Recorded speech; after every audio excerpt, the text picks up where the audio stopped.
So what I will do now is to talk about only one project also. I will only talk about one project in order to talk about this aspect of the digital. And you know that the topic is digital fabrication, but also the use of digital tools. And we were, as you probably also know, quite early with digital tools. Especially in the 90s, we worked already while we were working on the Erasmus Bridge. We were working on our own 3D programs. We even had not a 3D program in that period, you can imagine.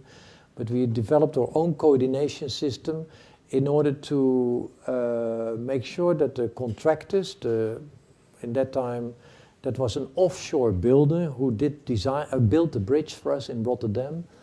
And he was so enthusiastic about the use of the computer that he then also himself bought a laser cutting machine, and that was in that time also quite new, who could follow the computer synchronics of the 3D coordination systems we had set up in the computer.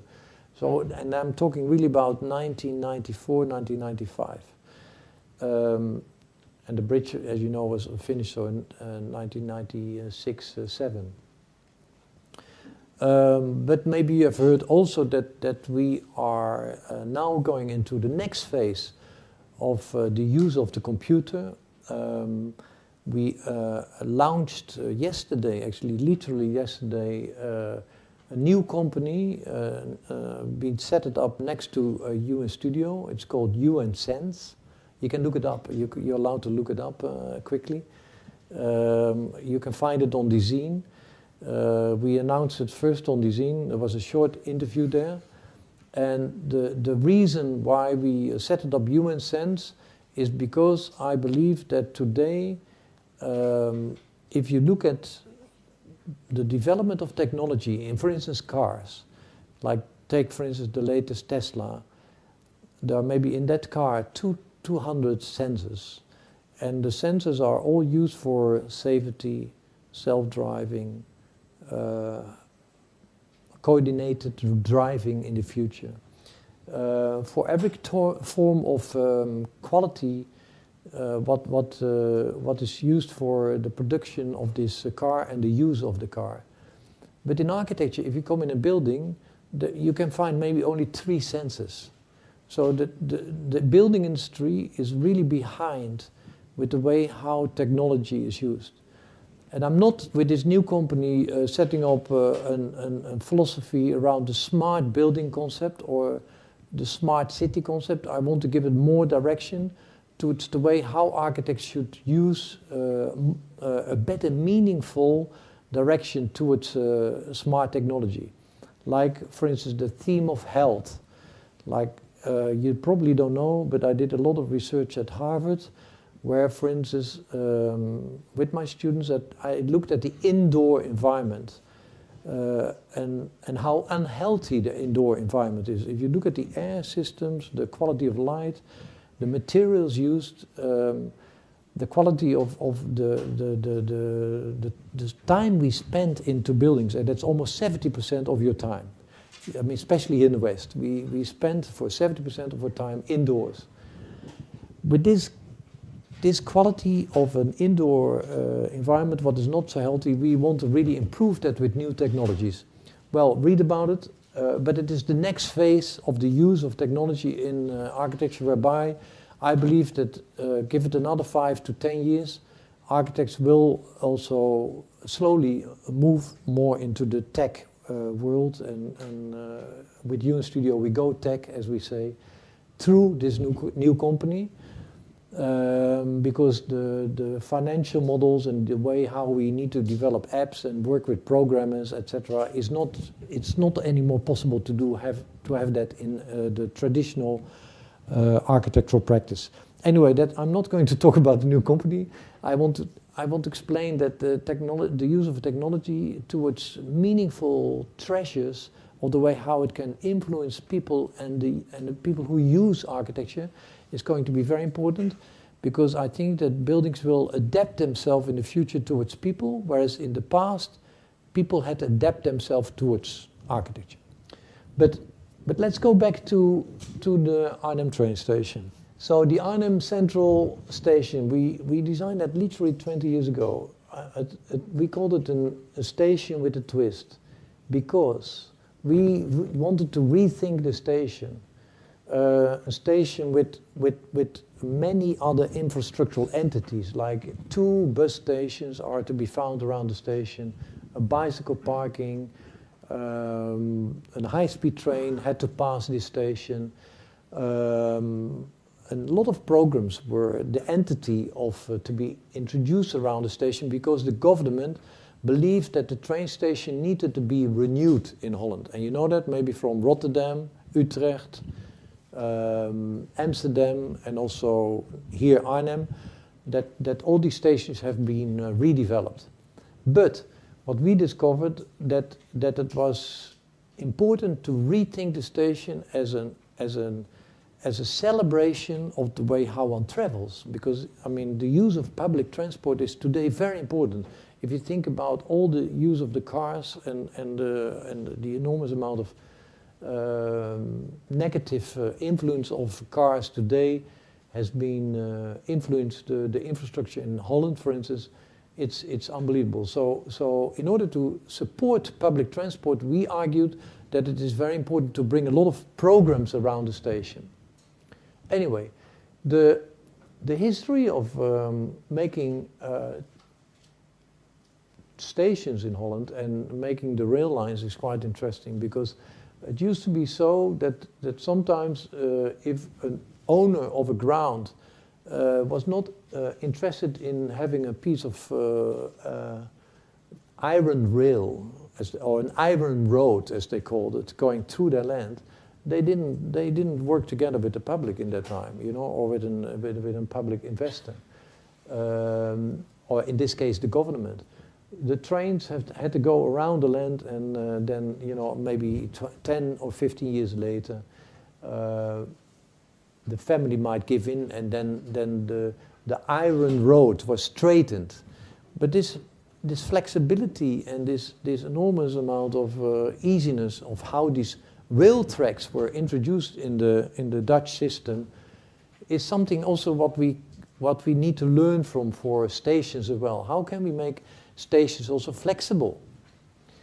And what about this celebration of traveling, as we know from the Grand Central Station, for instance, in New York, or Eastern Station, what is actually demolished, it was demolished in the 60s, last century.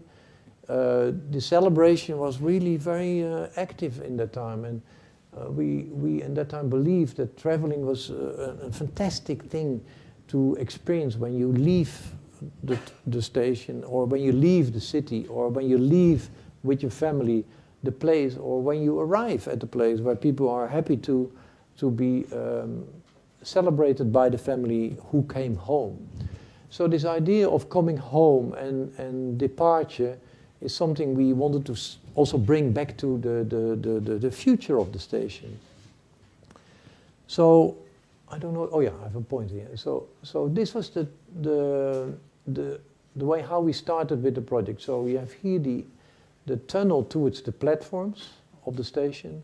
Here in the history, when I arrived in the first day of the site, these 2 bus stations were connected to each other, but there was no roof, you know, so you were always standing in the rain.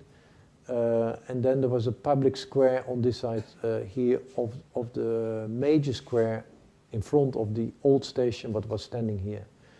But our argument was to bring the square in the middle, or a public space in the middle, so that if you would do that, you would create a kind of waiting area for the trains, for the 2 bus stations, for the bicycle parking. Actually, in Holland, you know, we all love to bicycle. In this city, I think there are more bikes than people. And what was actually very important was to look at the amount of data we collected in that site in order to have a conversation with the rail people, ProRail as they are called in Holland, to talk about if it was possible to make more than a station alone, but to make a transfer hub. in the beginning they didn't like that idea because they said, yeah, but this is our ground, you have your own ground, this is the city ground, and why should we collaborate? And then after many conversations we said to them, listen, the amount of people coming to your station is coming more from the oversteps between the two bus stations than the amount of people coming from the train station moving towards the city. So would it not be great that if you do introduce some program around the central heart of the square where you can be part of as well, then why not make an integral, collaborative hub for the site? And after long conversations, luckily enough, with a strong political alderman and mayor of the city, this was all then approved. And of course then after the further conversations we had with the politicians, but also the region and also the Dutch government, we started to further develop that and used the opportunity of making a station whereby here you would make in central hall where people could wait. Here we made the entrance in a cut into the landscape, because you have to understand Arnhem is a little bit hilly, and in Holland we are always happy with every little hill. As you know, we have no hills. I don't know what we did with them, but it's a cut in the hill of the landscape whereby we made the entrance towards the bicycle parking. We made another cut in the landscape in order to make an entrance towards the parking. And if you then come out of the tunnel from the platforms, you move from this side, or either from the station towards or from the bus station towards the train station. And this is the link made with a bridge going over the edge of the hall towards the square, what is connected towards the program of housing and offices on this side of the station. So with earlier programmatic tools, we used these strategies in order to look also where the public would move around this central hall.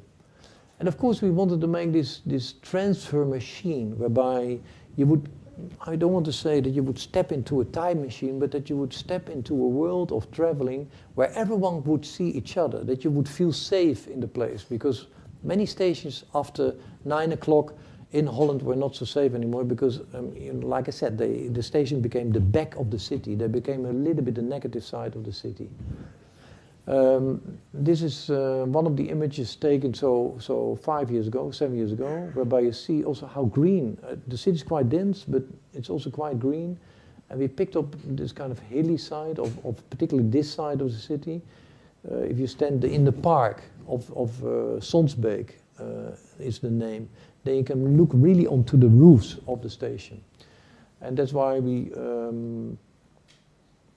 introduce also these longer platforms and roofs for the platforms in order to have a protected zone whenever you come out of the station and then move through the tunnel towards the entrance area of the station.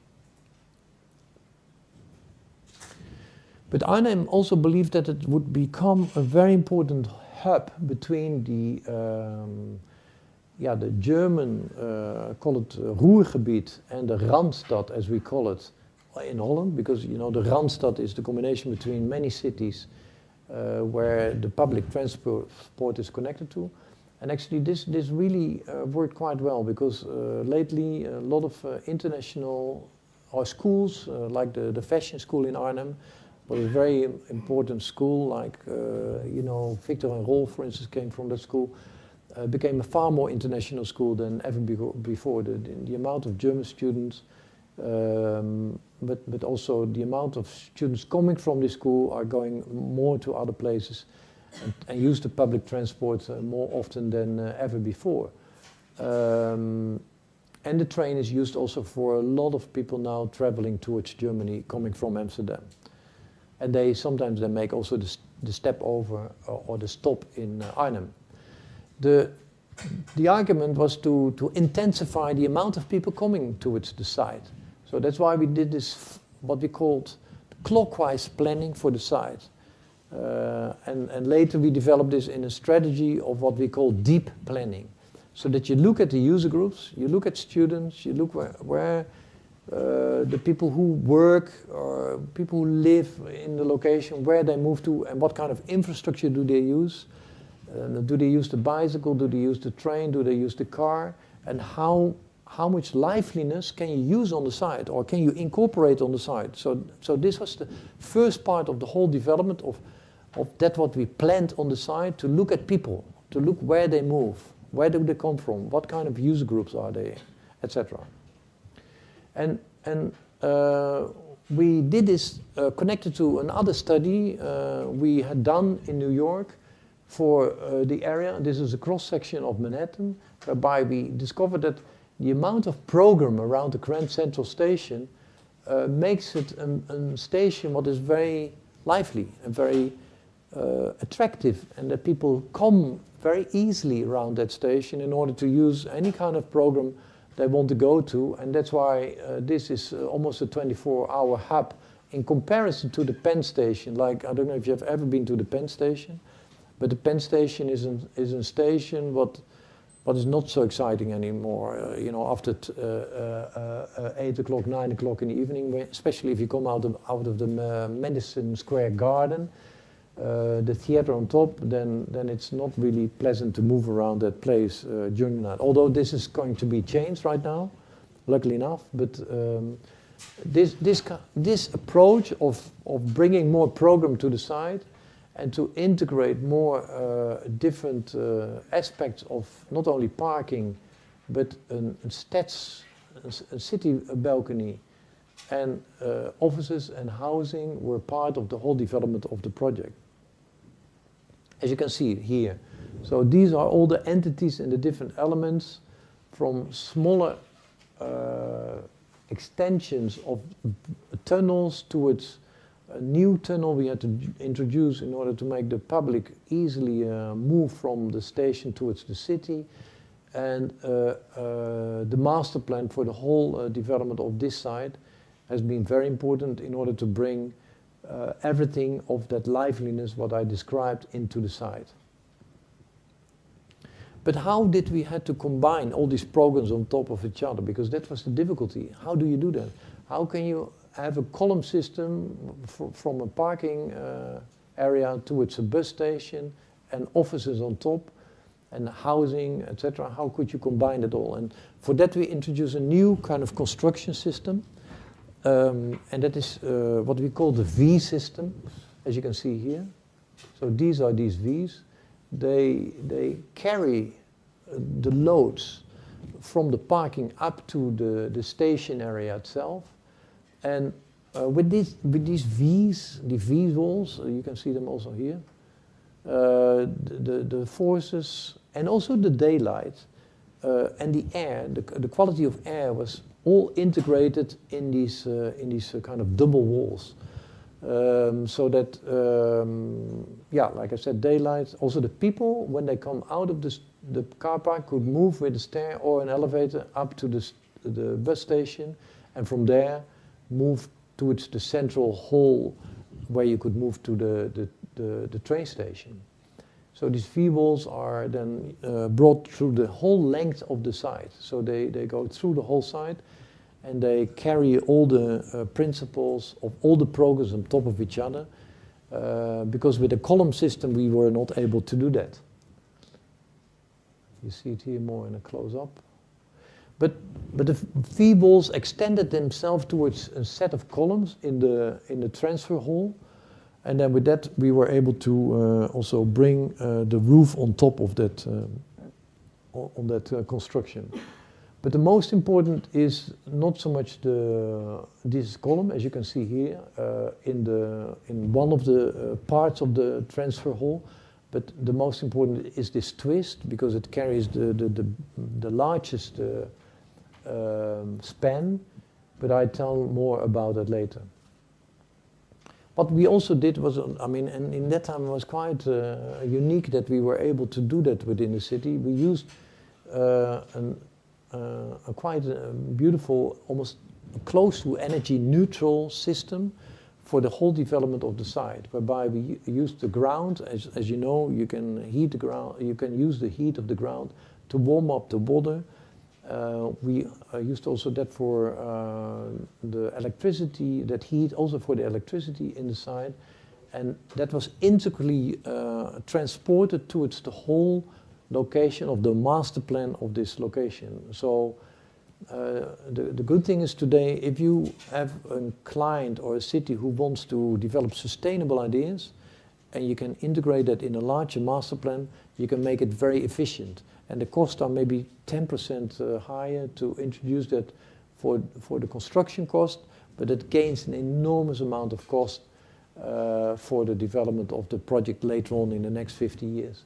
The same we did for all the waste in the location. So all the waste is collected through a central system and then is brought to a distribution system. So you have here everywhere in the site all these waste areas where you can separate your waste, and then it goes to a central system and then to an element whereby all the waste is taken away from the site.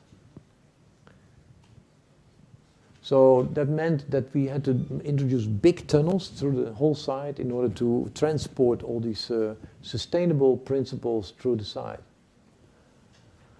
So how then we did transform all these ideas into a set of instrumental tools? I mean, you have to remember this idea of instrumental tools, because it's not that you work with a traditional model anymore of a representational tool. You're not going from a sketch towards a form. You are using what is now called parametric design, but I don't like to use that word because it's not parametric design. It's more complex. It's richer. It's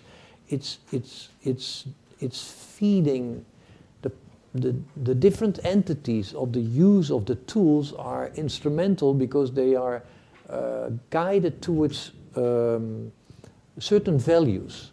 And I will explain that more in detail later, because we bring these values of sustainability or the use of the site, to the way how people are guided through the site, safety, for instance. That guides the design through the different instrumental tools in order to stretch then also up the way how you can transport that into new fabrication techniques. But the way how we do that is in the office, and you know that maybe a bit, is that we use these knowledge platforms in the office, whereby we, in a sort of ecosystem of ideas, use design models from project to project. Like, I mean, you can see here the V's, you can here also see this idea of what we developed in the early 90s or the mid 90s, this idea of going from a box to a blob and back again, using some of these ideas as bigger details who can carry the whole project through the site.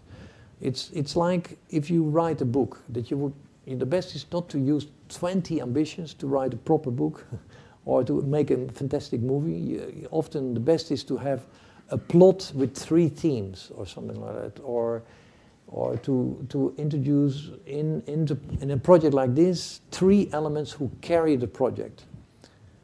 And that's often I've learned, if you place too many ambitions into a project and you don't edit them into, let's say, a set of models, then often the intensity is not strong enough, and the way how it then works is not strong enough. So one of the ideas we used was to go away from the traditional model of the grid, that we went into new forms of mathematical models, and you know probably again some of the mathematical models we have worked with, like the Moebius band for the Moebius House, or the trifold structure for the Mercedes-Benz Museum. But in this project we used what we call the double curved Seifert surface, and that's a very complex maybe geometrical system. But what we discovered, that a Seifert surface system, if you twist it in the right angle, it can carry more forces than any column system you can introduce in a grid system. So you might have a beautiful grid with a lot of columns in there, but the amount of forces you can bring into a twisted mathematical surface is more powerful than, let's say, a traditional grid system.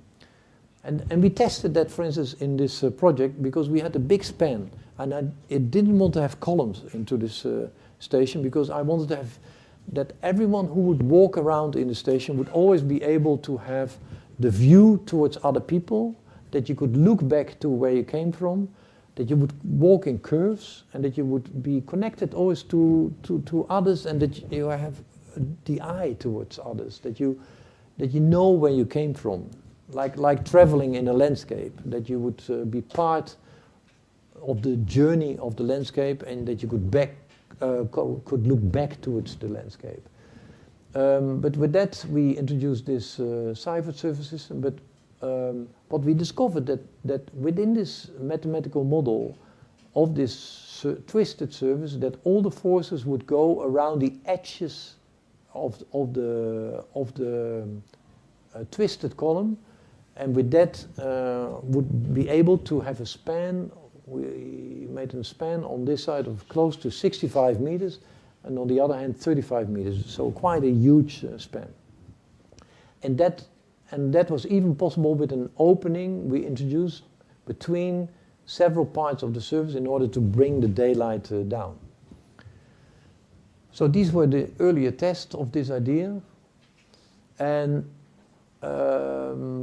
that was then connected to all the other tools I mentioned, so the several design models where I talked about, like the V-walls, the cuts in the landscape. The Klein model bottle is actually the way how we work with this idea of how the surface goes from the outside slowly towards the inside, and then brings you from a kind of more organized, straighter organization towards a more softer organization, and the twist who carries that surface. And as I said, I looked a lot at the different user groups. We brought them in time, so how the user groups were using the location in time, and we looked where it is connected to accessibility and publicness on the location. So all these different elements of the formal and the let's say call it the hardware and the software of the site, people and the way how they move on the site, and the hardware, the building of the site, came all together through this model.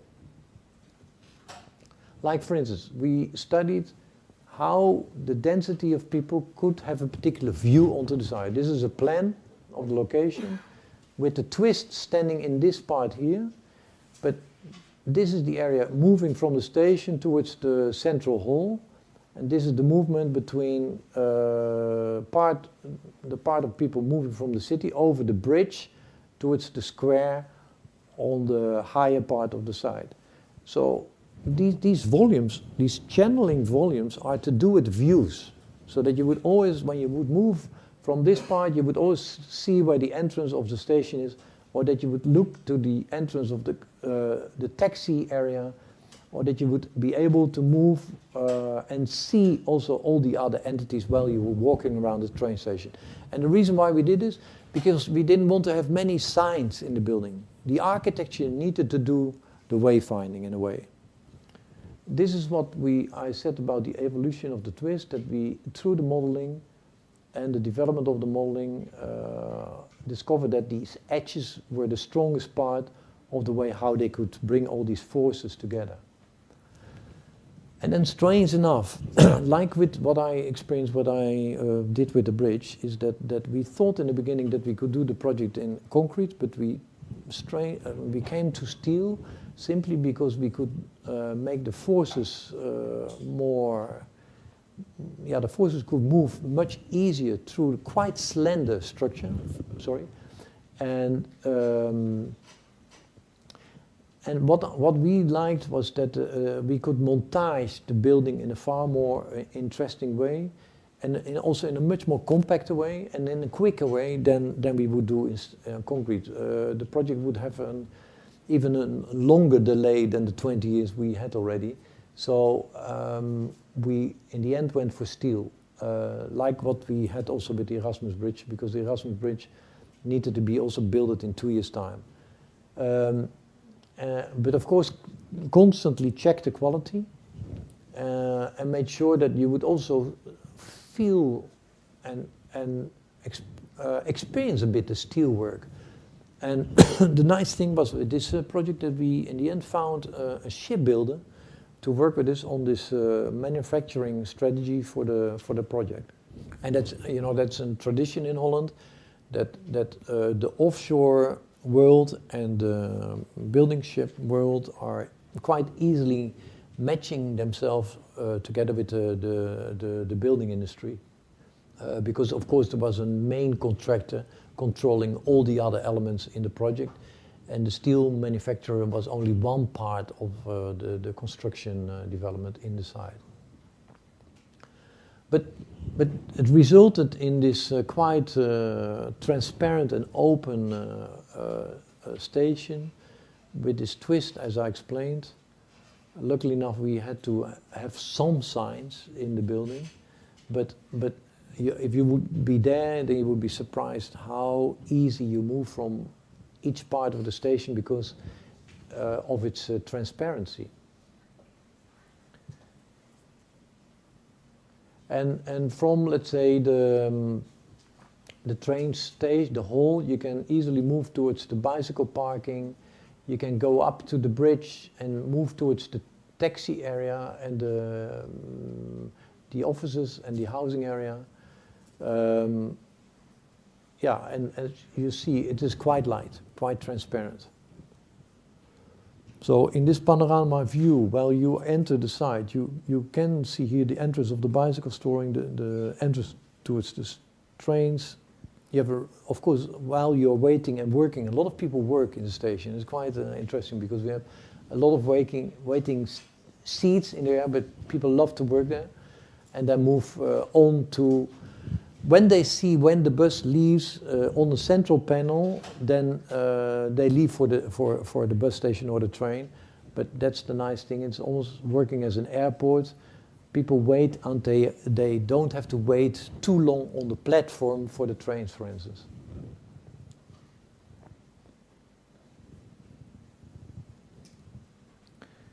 These are the openings in the roof, guiding you more or less towards the entities. Like here, this opening is guiding you towards the entrance towards the station.